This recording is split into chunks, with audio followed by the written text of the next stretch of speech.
From the Library of Congress in Washington, D.C.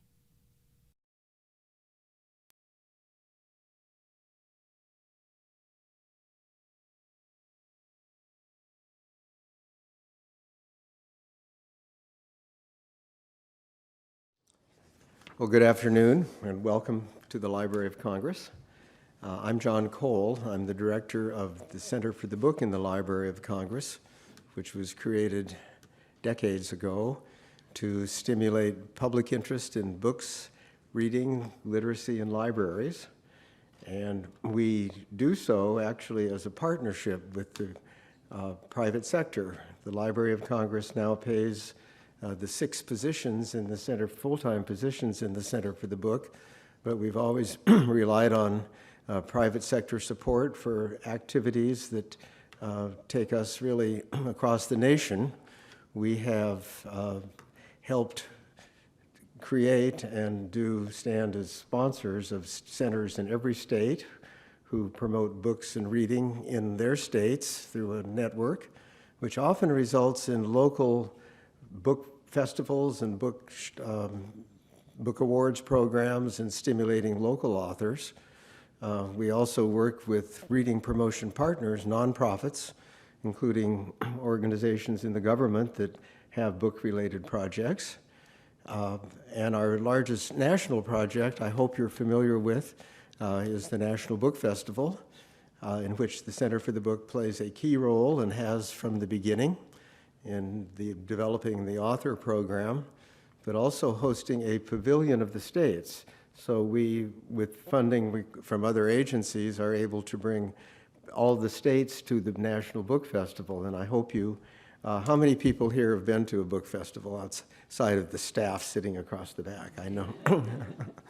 And we, as you may know, we're very pleased with the move into the Washington Convention Center. We didn't know we would be pleased, and kind of we're grumps coming off the mall, but it's turned out to be wonderful. And last year we really had a good turnout. This particular author series is another one of our local projects here for the Library of Congress, and we feature authors of new or relatively new books. Often, sometimes, as in this case, when Richard Moe was a speaker at the 2014 National Book Festival, there's kind of a connection in our author promotion. But these talks are all filmed for the Library of Congress's website. Each of them needs to have some kind of a connection with the Library of Congress.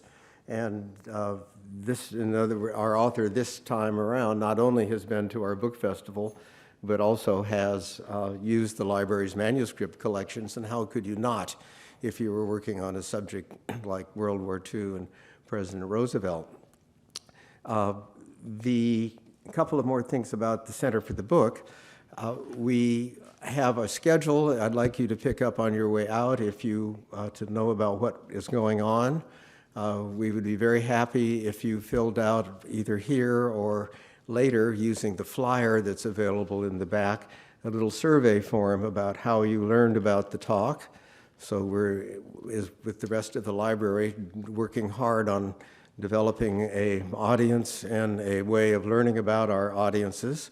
On the book signing table, I've put a couple of things you're welcome to take that relate to Center for the Book projects. One is the new Library of Congress magazine, cleverly called LCM, which is quarterly, and this time features the joy of reading, and we managed to get it out just in time for the book festival on September 5th, and there's a lot in there about Center for the Book activities and Library of Congress activities. And one of our roles also is to let the Library of Congress know how much it already does to stimulate public interest in books and reading, and to actually promote activities such as the Young Readers Center, which the Center for the Book established for the library and with the library in 2009. And it's a wonderful suite of rooms for programming for 16 and under, as long as you're accompanied by an adult, which is in the Jefferson Building. And also another part of the center is the library's Poetry and Literature Center, which has come our way in the last couple of years. So that also, with the Poet Laureate and the literature program, is a way that we can promote books and reading. Today, what we will do is hear from our speaker, have a brief question and answer period, and then also sell books at the Library of Congress discount. And I hope that you will take advantage of that. The book, as I've already hinted at, really has to do with an important part of American history involving President Roosevelt's decision to run for a third term and much more. And the book itself is an awful lot about the much more and how that decision was influenced by and influenced by what was happening around the world and how 1940 was such an important year. And it's not just because that's the year in which I was born, I just realized, but that's another factor. You didn't get that in the book, though, I'm afraid. So it's a good read, and I'm very pleased that we can have Richard Moe here. Richard Dick has a distinguished career in government law and in historic preservation. And I told him later, I first learned his name over many years of writing checks to the National Trust for Historic Preservation, which he headed for a number of years, more than a decade, as its president.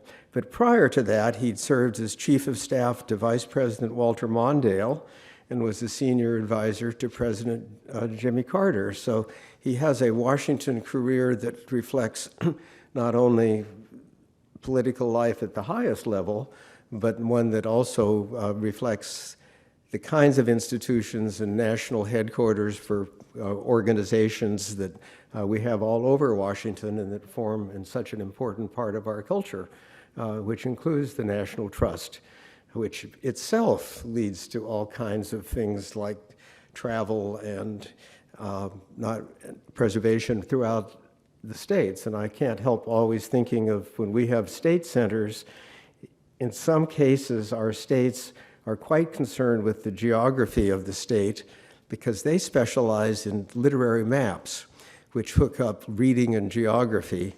And that's something that is also connected, I hope, with a number of the projects around the states that for the National Trust. Enough of that. It's time to introduce our speaker. Please welcome Richard Moe.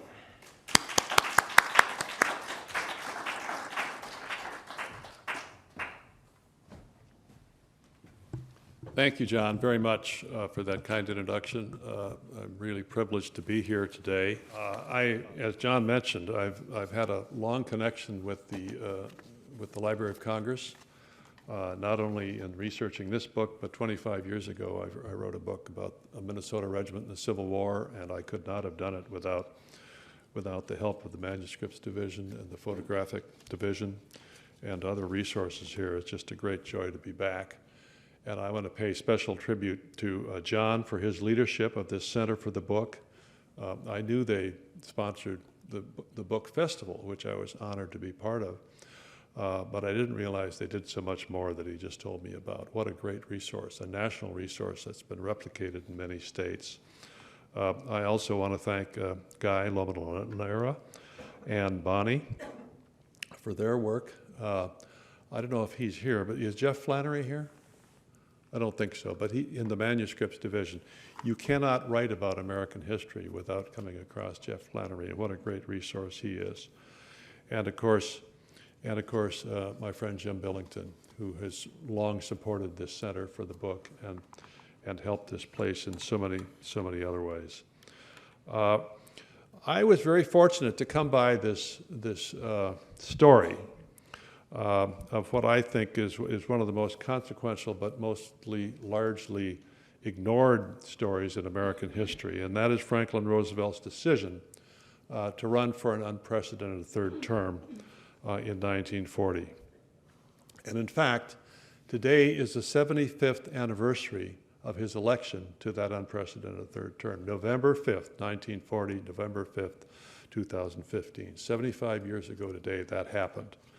And it was an historic event, as I hope I can convince you during the course of this brief talk. Now, full disclosure, I'm not a professional historian. Rather, I worked my way up the political ladder in Minnesota and then in Washington. Did a few other diversionary things like practicing law and historic preservation, but I always loved history. And I became a voracious reader of history. And I've always been fascinated by FDR because my two political mentors, Hubert Humphrey and Walter Mondale, were very heavily influenced by FDR, as were most of us who grew up in what was called the Minnesota Democratic Farmer Labor Party, whose legacy was steeped in FDR. And when I was chairman of that party at a very young age, I had the pleasure of traveling around the state, and everywhere I went, farmhouses, union halls, barber shops, restaurants, there were pictures of FDR. 25 years after he died, this is the early 60s and 70s. And it was extraordinary, the impact that he had on people and communities all over this country, and to some extent that's still true. But in any case, I've been especially interested in presidential leadership and in presidential decision-making. And these interests were strengthened and deepened, obviously, by my experience in the White House. And that's really what this story is all about. But I didn't really understand FDR until I started researching this book. But I came across somebody who I thought really did understand FDR, and that was Frances Perkins, one of the most under-recognized, underappreciated people in American political history in the 20th century. She knew Roosevelt for 30 years, beginning when he was a state legislator, and then right up until the time that he died. She was one of two cabinet members that served the entire 12 years in FDR's cabinet. Here's what she said about Roosevelt. Franklin Roosevelt was not a simple man. That quality of simplicity which we delight to think marks the great and noble was not his. He was the most complicated human being I have ever known. And out of this complicated nature there sprang much of the drive which brought achievement. It made it possible for him to have insight and imagination into the most varied human experiences. And this he applied to the physical, social, geographical, economic, and strategic circumstances thrust upon him as responsibilities of his time. Now, as we all know, there have been thousands of books written about FDR, and they're all here in the library. So the question naturally arises, why do we need another book on FDR? Well, almost every book that's been written about FDR has been written about either A, the New Deal years, or B, his leadership during World War II. And those two great epical achievements deserve all those books written about them. But there had been virtually nothing written about what connected these two epical events, the New Deal and the World War II years. And the more I looked into it, it was the election of 1940. That was the connective tissue between the two pieces of his presidency. And that's why the book is called Roosevelt's Second Act, because this really became his leadership of the country during World War II. And leading up to that point really was his second act. Happily, Oxford University Press has a series called Pivotal Moments in American History, and they saw this decision that he made as one of those pivotal moments, and they very generously included it in their series. From 1939 to 1940, which is really the period covered in this book, FDR tried to prepare the country for the war that he believed was coming to the United States, but which he knew was not ready for that war. He tried to ensure that his successor in the White House would be a Democrat who supported both his New Deal and foreign policies, and who could win the election in 1940. And in the process of doing this book, I tried to get into his head, which was not easy because FDR, of course, left no memoir, unlike every one of his successors except John F. Kennedy. And he was now as candid with colleagues, so he didn't reveal his thinking. And I'll get into this solitary nature of his being a little later. But let me set the scene here in 1939.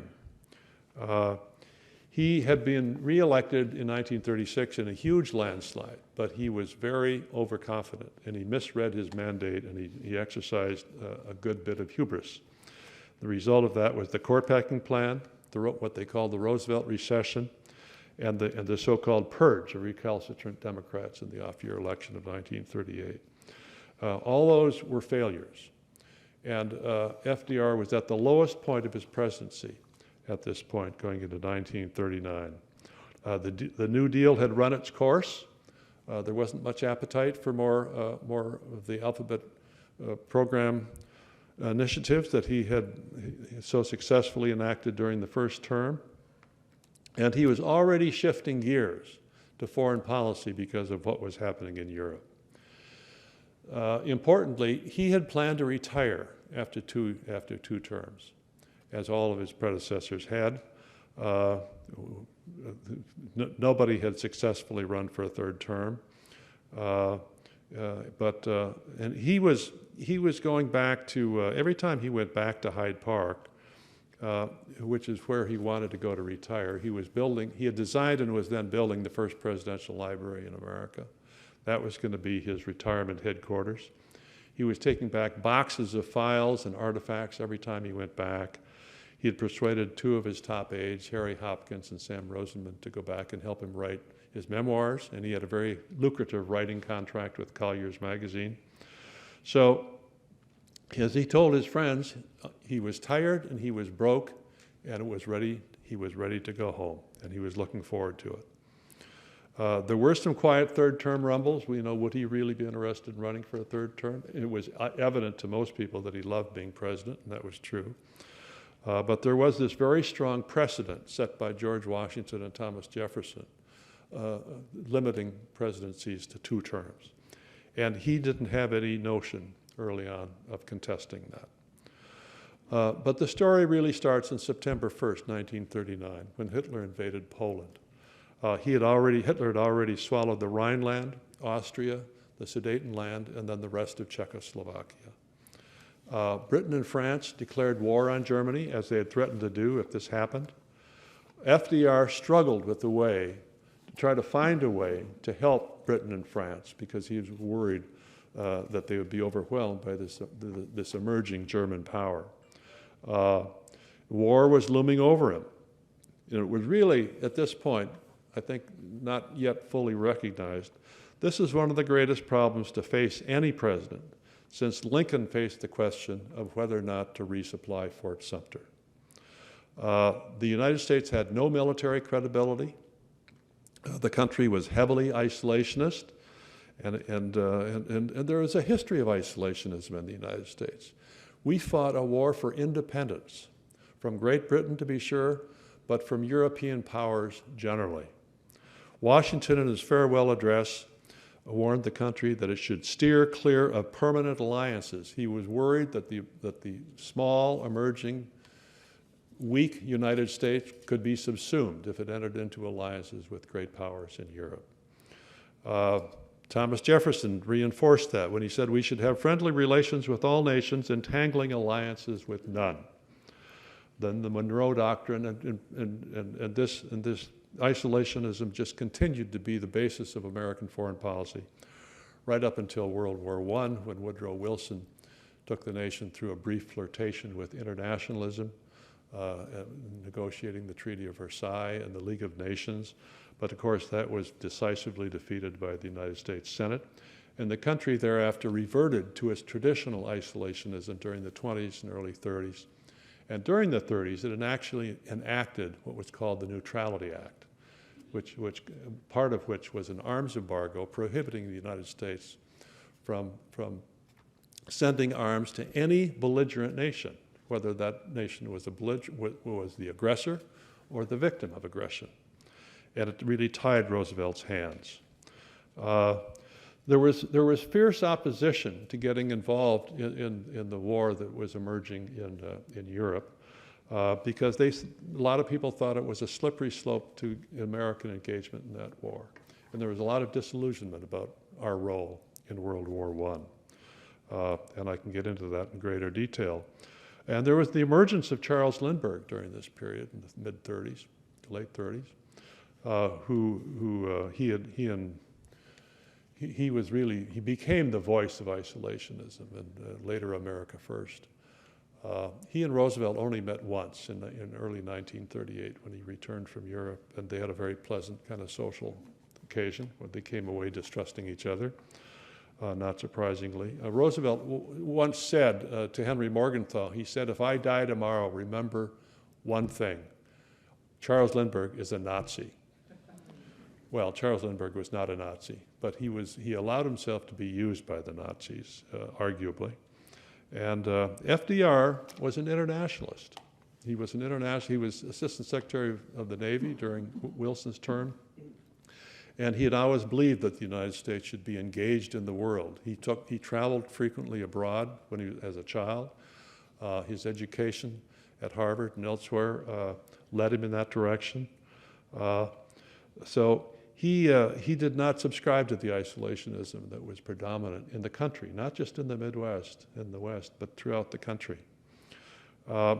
In any case, he tried to build a first line of defense for the United States through Britain and France, and he did this surreptitiously sometimes. He got caught at it, got embarrassed, got thwarted, but he shaped this policy by himself. And you have to take yourself back to that period in a time in which there was no substantive White House staff. There was no national security staff.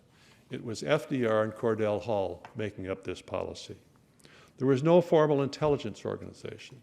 The OSS and the CIA wouldn't be implemented and organized until World War II. What Roosevelt, more than anything else, depended upon friends who were returning from Europe. He'd call them into the White House and said, "What have you heard? What's going on over there?" There was no formal intelligence gathering apparatus.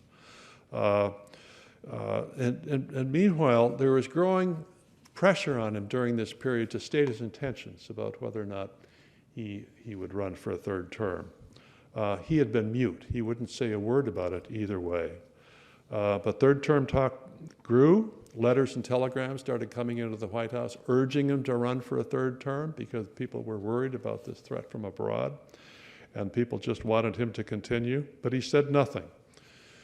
As you know, there's an annual gridiron dinner here that the press puts on. In early December of 1939, the Gridiron Club had its annual dinner at one of these fancy hotels downtown, and FDR showed up as the honored guest. And they do these skits where they basically lampoon prominent officials, most of whom are full of themselves, and so they came out and did this little skit about, "Oh, great one, will you run?" You know, and there was and then they wheeled out this 8-foot-tall papier-mâché Sphinx because the press had been calling him a Sphinx, and of course it had Roosevelt's head. Cigarette holder at a jaunty angle, and nobody laughed harder than FDR, who bought the Sphinx. It's now on display at Hyde Park in his library. It's a wonderful, wonderful exhibit of that time. But it raised the issue of the third term. You know, most people don't remember this. There was no prohibition in the Constitution against running for a third term. The Constitutional Convention adjourned without being able to agree on how long the chief executive should run, or should be able to serve. You know, there was great antipathy to King George, and everybody saw that as a model for a chief executive. We don't want a lifetime chief executive. And should there be limits, or should there be incentives for good behavior so you could be reelected? Never quite got resolved. As I say, there was the Washington-Jefferson precedent. There were only 2 presidents who tried to run for third terms, and they both failed. Ulysses S. Grant tried twice, failed miserably, stopped by his own party. And of course, Theodore Roosevelt, Franklin's 6th cousin and boyhood hero, tried to get the Republican nomination against William Howard Taft, failed, established the Bull Moose Party, ran as a third-party candidate, and failed. So there had never been a successful third-term effort.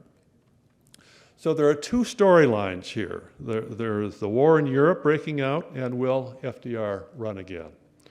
And the real war really began in May 10th of 1940, when Hitler invaded the Low Countries in France, and through the new art of blitzkrieg, very quickly overran all of those countries. France fell, and Britain was hanging by a thread, the only thing lying between Hitler and the United States and North America, in the view of many, including FDR.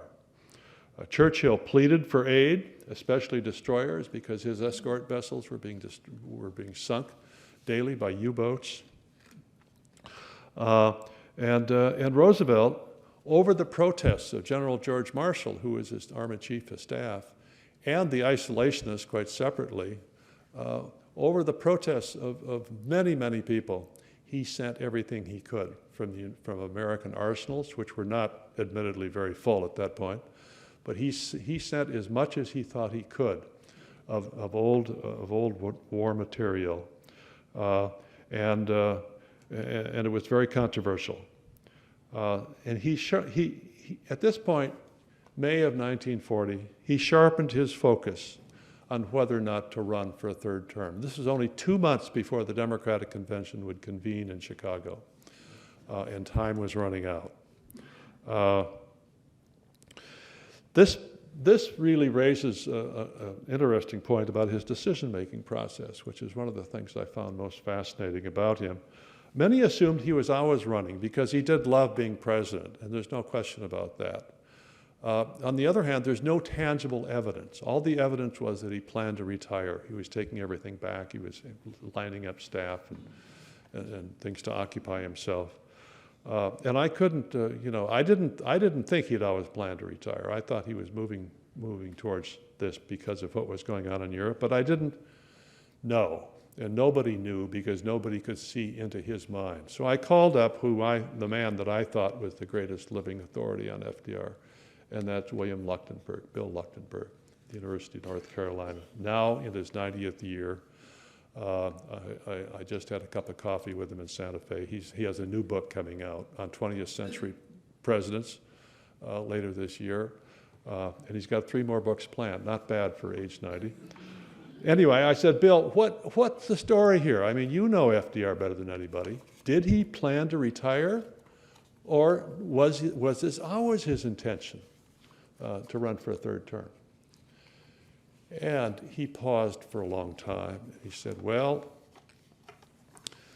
the only thing we know for sure about FDR is he never left the presidency voluntarily.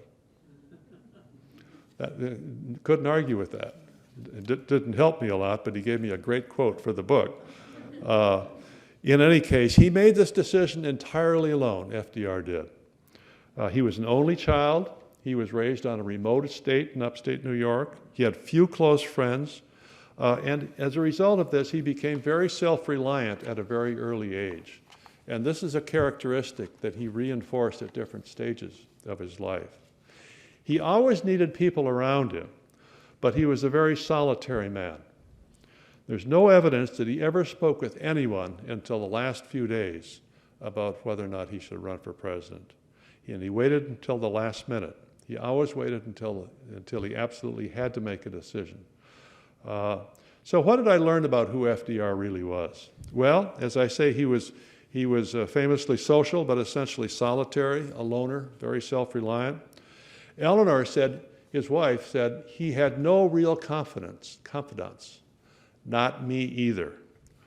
Well, she was wrong about that, because there was somebody who was a confidant that he shared a lot with, and that was his sixth cousin, Daisy Suckley, who lived up the road in Rhinebeck. And we can get into that in the question and answer period if you'd like, but in any case, Robert Sherwood, who wrote the great biography, Roosevelt and Hopkins. If there's a Bible in FDR literature, it's that book, Roosevelt and Hopkins by Robert Sherwood. He wrote that FDR had a thickly forested interior. Just think about that image. He had a thickly forested interior, and he didn't want anybody to penetrate that forest to really see what was inside of him, what was really going on. I also learned, and I was not alone in this, that there was a duality to FDR. He could be bold and perceptive and prescient and could be a moral statesman who set principled goals for the country. And at the same time, he could be cautious, ambitious, sometimes arrogant and manipulative, even duplicitous, but mostly he was clever. So he is filled with contradictions. And this duality, I think, is nowhere any more clearly evident than in this episode. At the Republican convention in Philadelphia in June, they very unexpectedly nominated Wendell Wilkie, who was the dark horse candidate, a utilities executive, came out of nowhere, happened to have been a Democrat until recently, happened to support much of the New Deal, happened to be an internationalist.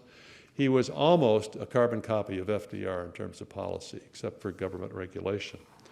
And that was a fascinating story all by itself. We don't have time to get into the details of that, but he was a very charismatic and very attractive candidate, and FDR was convinced that he was the strongest candidate that the Republicans could have put up. And he thought increasingly he was the only one who could beat Wilkie, and he wasn't sure that he could.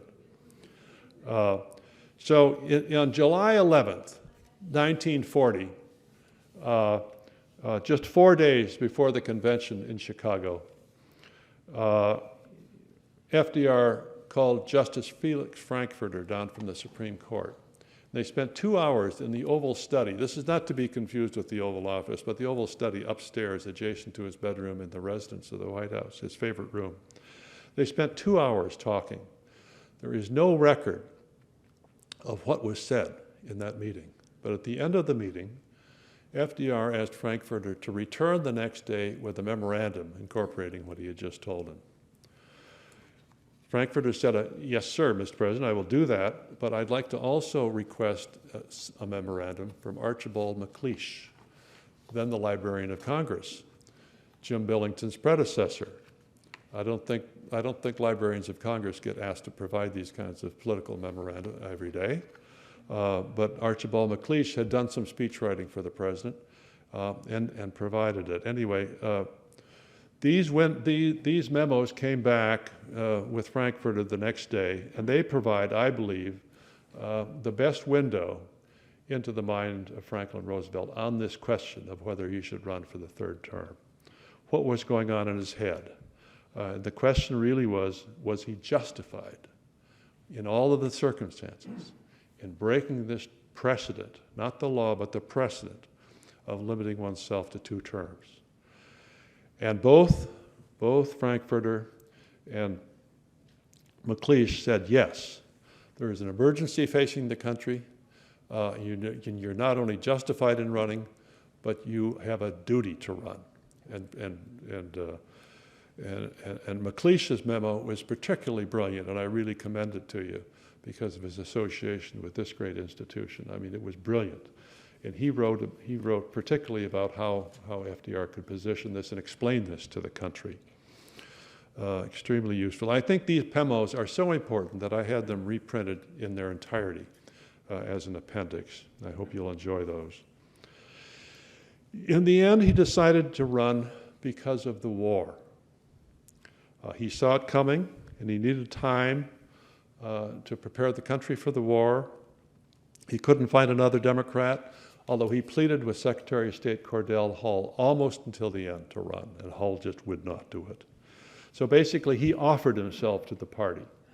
And there was a very thinly veiled draft of Roosevelt at the convention. Delegates became very unhappy. They were surly because they weren't consulted. They were taken for granted. Excuse me. And then he nominated Henry Wallace to be his vice president. Very unpopular with the older, conservative, more traditional Democrats.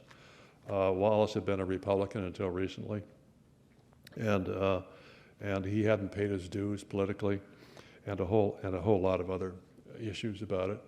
And there was a revolt pending in the convention. And Frances Perkins, to her great credit, called Roosevelt and said, can't you do something about this? Can't you come to Chicago and put this down? And he said, no, Frances, I can't do that. I can't do that. How would it be if Eleanor came?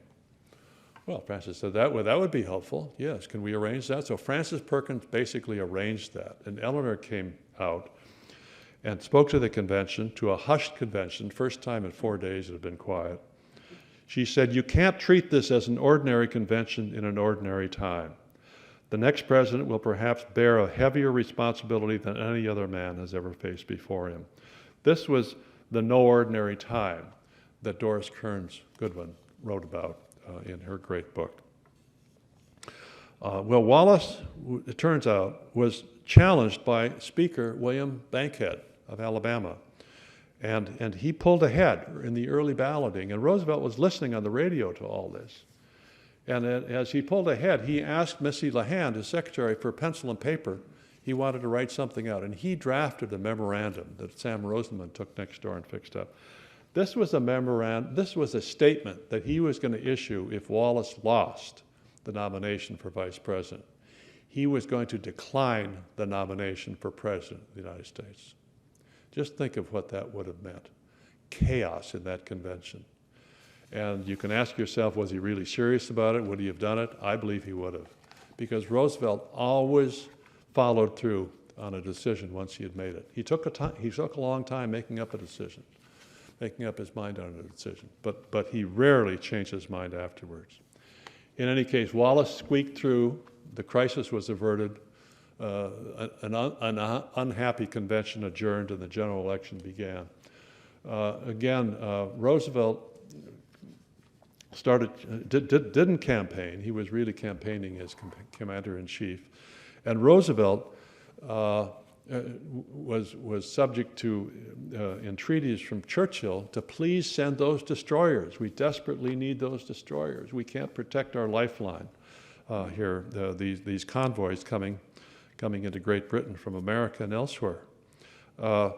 So they finally worked out a way to get 50 old World War I era destroyers refitted over to Britain. And he decided to do it without going through Congress, which nobody thought was possible. That's another story we can get into if you want, but it was a brilliant strategy. He announced it. And then he tried to work out an arrangement with Churchill with how it should be couched. Churchill was afraid that FDR was going to appear to be getting the better of the bargain, and yes, that was indeed FDR's intention. So they finally put together a transatlantic phone call. Now, FDR and Churchill had met only once before. This was in 1918 at a dinner in London. Roosevelt was Assistant Secretary of the Navy, and Churchill was the First Lord of the Admiralty. Churchill did not remember this meeting.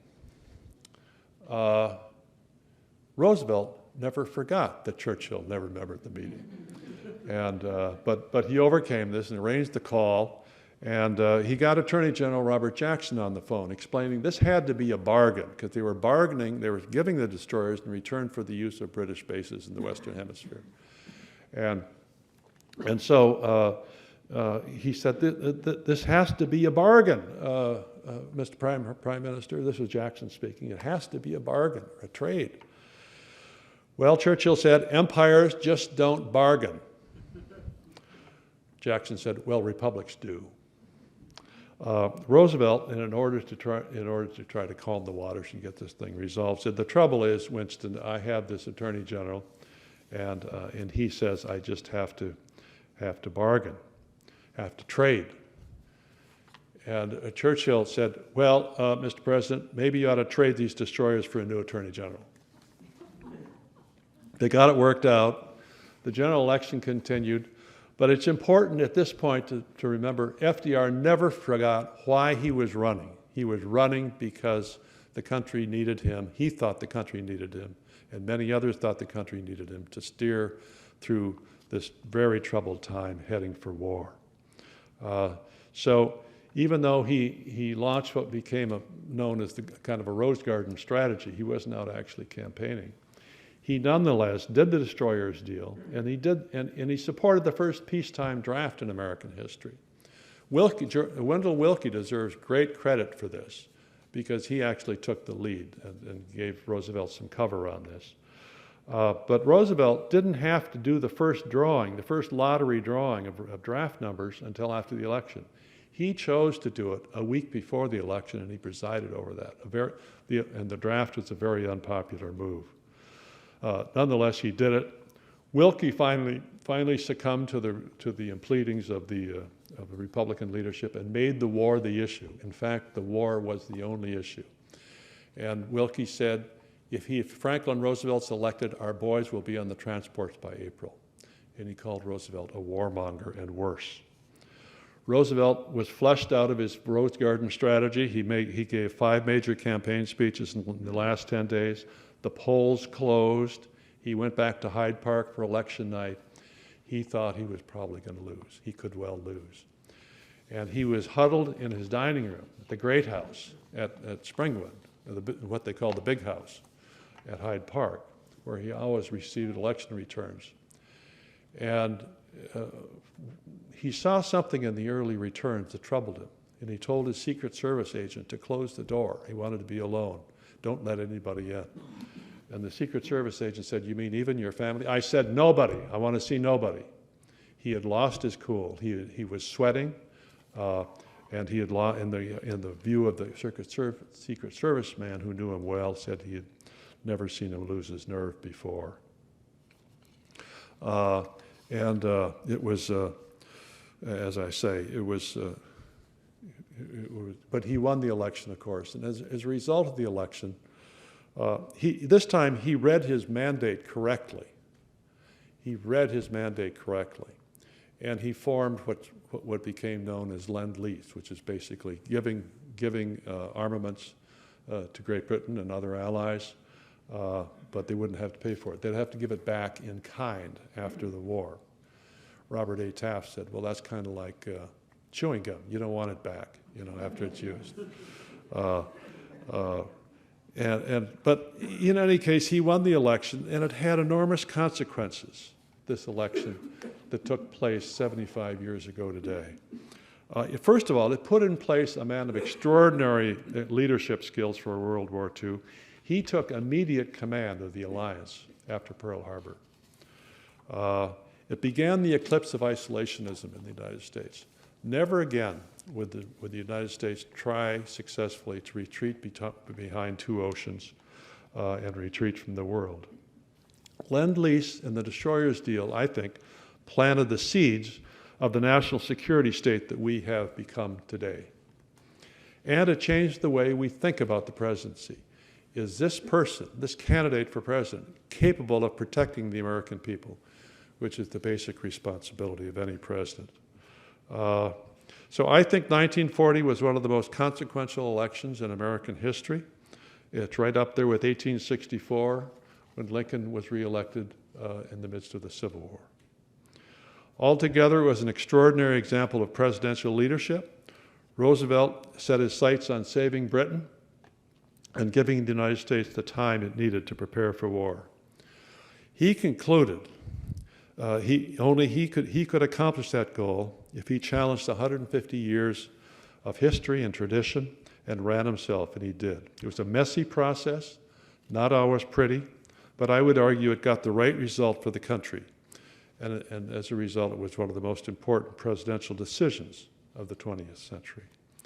We will never fully get into FDR's mind on what he was thinking during this time, but this book is simply my own effort to try to penetrate that thickly forested interior that Robert Sherwood told us about. Thank you very much. Thank you.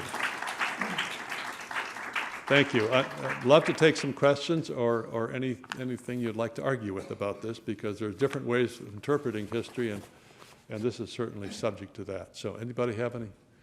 Yes, ma'am. Why was FDR so committed to Wallace as a running mate? The question is, why was FDR so committed to Wallace? Because he wanted somebody. It's a really good question, and underlying the question is, why weren't there any alternatives to FDR emerging during this time? And there weren't. He kind of froze the field on that. But he wanted somebody who was a committed New Dealer, and Henry Wallace was very much a committed New Dealer. But he was controversial because he was seen as a mystic by some. and subject to some questions about the influence that this Russian mystic had on him. But in the Republic and the old style leadership just didn't like it. And I never got into Wallace's vice presidency, but the other thing that was going on here is that Franklin Roosevelt, I know this because I worked for a vice president, Franklin Roosevelt was the first presidential nominee to select his own vice presidential nominee. This had earlier been seen as the prerogative of the convention to decide, and FDR took that away from them. He co-opted decision-making in about every possible way, and then that was resented as well. So that was part of that equation. Yes, sir.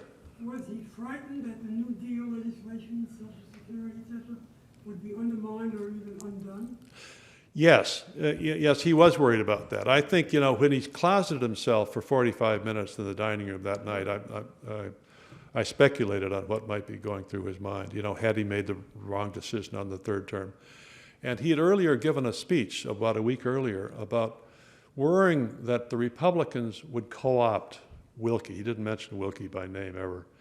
But they had co-opted him on the war. Wilkie had gone against his own principles about supporting Britain and on the war. And they were worried that they might do the same to him on New Deal programs, and that if he didn't get reelected, the New Deal and all of its programs could be at risk. So he was worried about that, indeed. And I think with some justification. Yes, sir. Could you speak a little bit about the other alternatives within the Democratic Party they kind of froze out and say they froze it? So wasn't much. Yeah, actually, there were two declared candidates for president. One was John Nance Garner, who was his current vice president. Roosevelt and Garner detested each other at this point. He had become vice president through a bargain in 1932, classic deal. But he was a very conservative Texan, and although he supported the New Deal in the first term, they had a real parting the ways on the court packing plan and everything else. So he, in protest against a third term, declared his own candidacy, although he never really actively campaigned. More seriously, Jim Farley, who was a postmaster general and the chairman of the Democratic Party, Democratic National Committee, was running, and he had a great big view of himself. He was a great backroom Paul, and that's what he did especially well for Roosevelt, and Roosevelt appreciated it.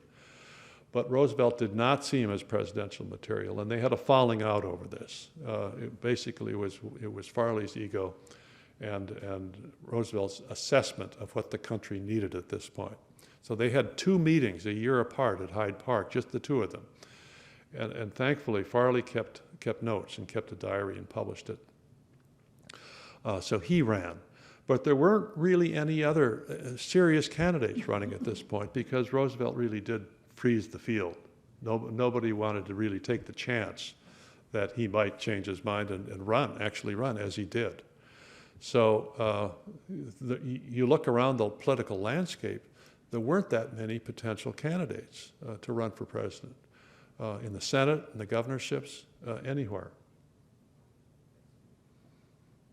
Yes. Yeah, I'm curious about his decision not to attend the convention, because I think he had attended the convention in 32. And 36.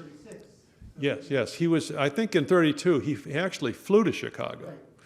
Yeah. At great risk. And the Secret Service didn't much like that and wouldn't let him do it again. And during 1940, they wouldn't let him fly at all. That was part of it. But he really didn't, as he told Francis Perkins in this conversation that I abbreviated, and there's a big excerpt of it in the book, he said, "Francis, I can't do this. They're going to ask me to do things I can't do. And then if I promise to do them, I won't do them well. It'll be a mess. I can't come." He didn't trust himself to come. And he was probably right about that.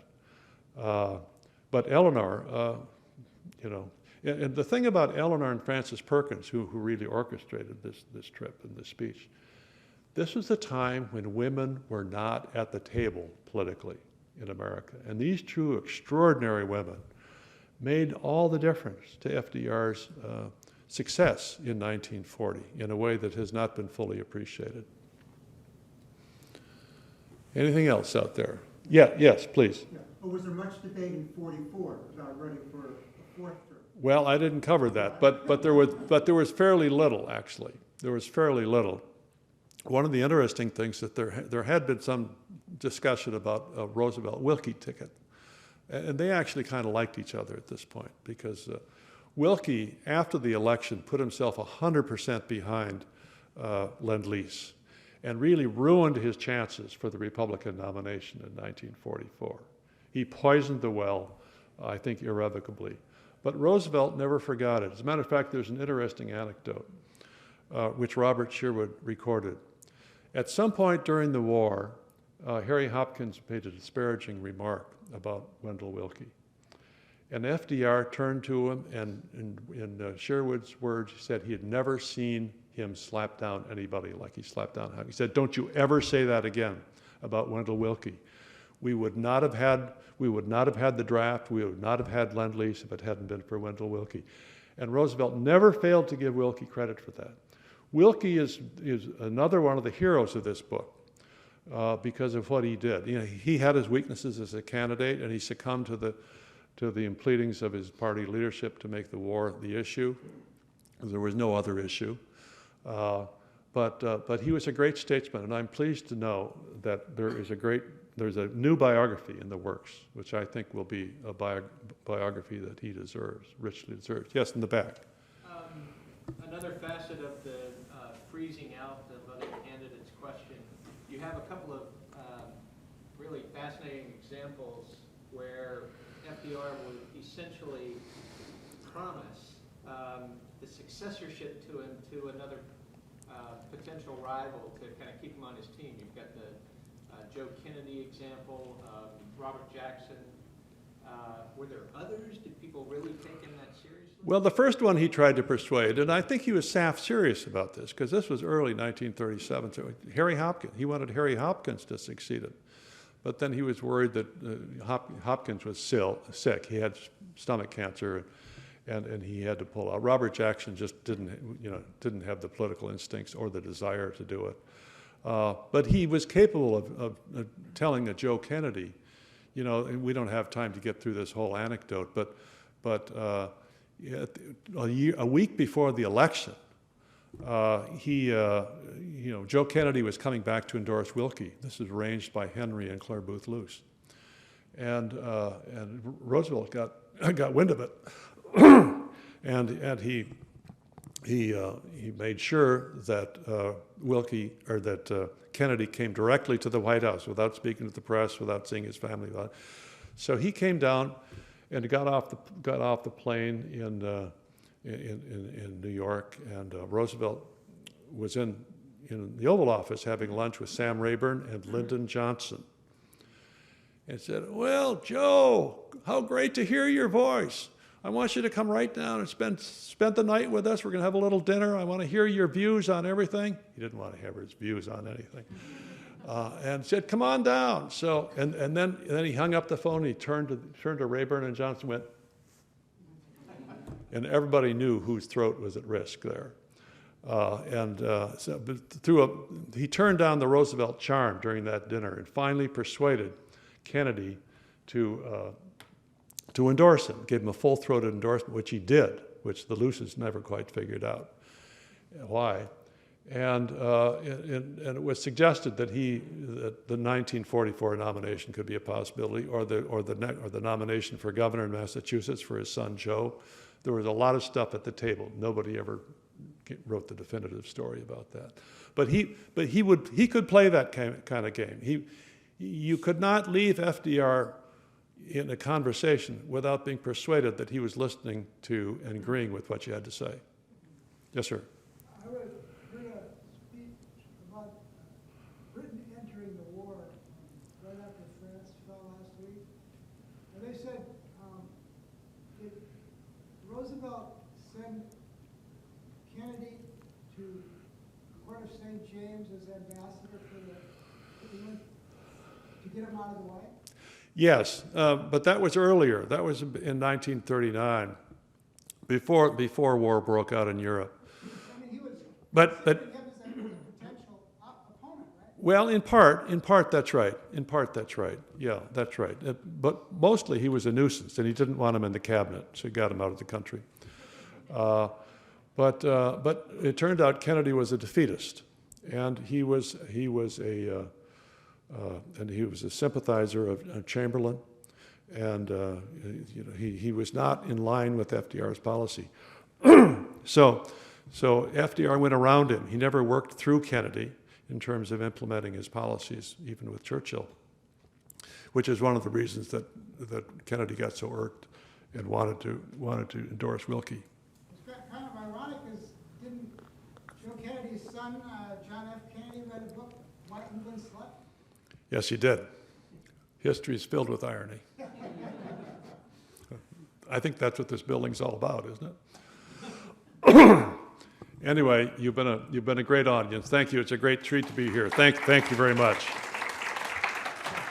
Thank you. I feel like I've been there. You did a wonderful job, Dick. I wanted to, are you still here? Oh, yeah. In lieu of a honorarium, I'm happy to give Dick a book about the Library of Congress's quotations and inscriptions, and to thank him for, again, returning to a Library of Congress sponsored event to give us the inside story on what is a wonderful book. And let's give him one final round of applause. Thank you. This has been a presentation of the Library of Congress. Visit us at loc.gov.